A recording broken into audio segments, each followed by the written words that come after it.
이번 그 야권 단일화의 모양새는 실제 그 양보가 아닌 후보 사퇴로서 이루어진 것입니다.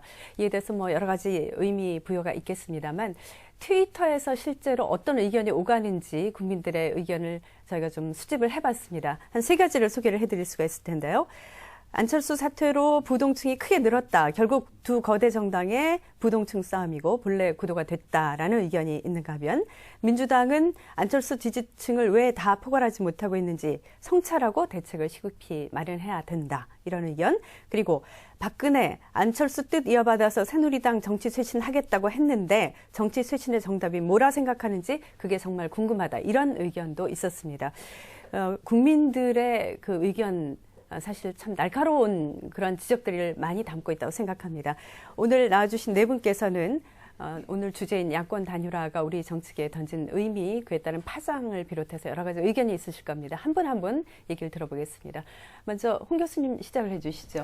네, 야권 단일화는 이루어질 것이다라고 예상은 했었습니다. 그런데 그 방식이 예상을 뒤엎는 그런 방식이었죠. 그래서 안철수 후보가 사실은 이렇게 이 질의하고 상당히 공방이 치열한 가운데 단일화 협상을 했는데 그 마지막 순간에 사실 사퇴하지 않고서 합의에 의해서 그냥 문재인 후보를 단판으로 추대해 줄 수도 있었거든요.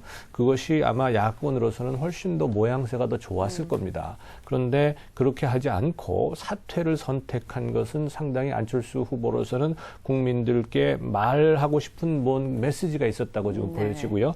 그것을 해석하는데 안철수 지지자들이 지금 그 의미를 해석하면서 자신들이 문재인 후보로 지지를 옮길 것이냐, 아니면 박근혜 후보로 옮길 것이냐, 아니면 그도저도 아니면 부동층으로 남거나 기권할 것이냐 하는 문제를 앞으로 한 25일, 24, 5일 남은 지금 대선 기간 동안 확인할 겁니다.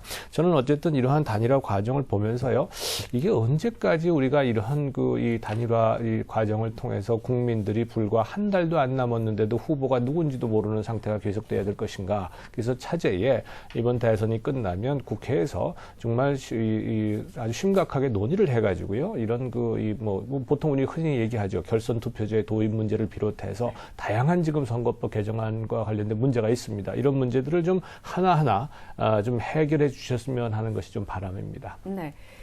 그럼 김만우 원장께서 어떻게 보셨습니까? 결과적으로 단일화가 된 거죠. 결과적으로 된 건데 단일화를 통해서 기대했던 효과는 거의 최소화시키는 방식으로 되지 않았었나라는 겁니다. 물론 이걸로 결정은 난 것은 아니고 이게 급작스럽게 이루어질 방향으로 기대하지 않았던 방식으로 이루어졌기 때문에요. 안철수 후보도 마찬가지고 또 같은 파트너였던 민주통합당과 문재인 후보도 마찬가지이기 때문에 당분간은 이렇게 안철수 후보의 사퇴 방식으로 단일화된 이후에 전국에서 어떻게 후보 단일화의 시너지를 살릴 것인가 모색하는 과정이 생길 걸로 봅니다. 그런데 방금 지적하신 부분들, 제도적인 보완 부분은 지금만 생각하고 나중엔 또 유야무야 되지 않기를 바라고요. 또 하나는 이번에 안철수 사태가 던진 것 중에 또 하나는, 저 아까 트위터 몇 가지 소개했는데요. 네. 저도 23일 날 저녁에 당시 몇 가지 좀 다른 방송을 하면서 훑어봤는데 그 중에 하나가 뭐였었냐면은 되게 안철수 후보가 좌절했다는 데 주목한 것처럼 보이는데 네. 좌절과 끝이 아니라 어떤 면에서는 새로운 정치의 시작을 보여주는 것이기 때문에 우리한테 그동안의 안철수 후보가 기여해온 바도 있지만은 어떻게 새로운 정치로 가야 될까 과제와 메시지를 던져주고 새로운 시작을 만들었다 이런 평가도 있다는 점을 먼저 말씀드리고 싶습니다. 네.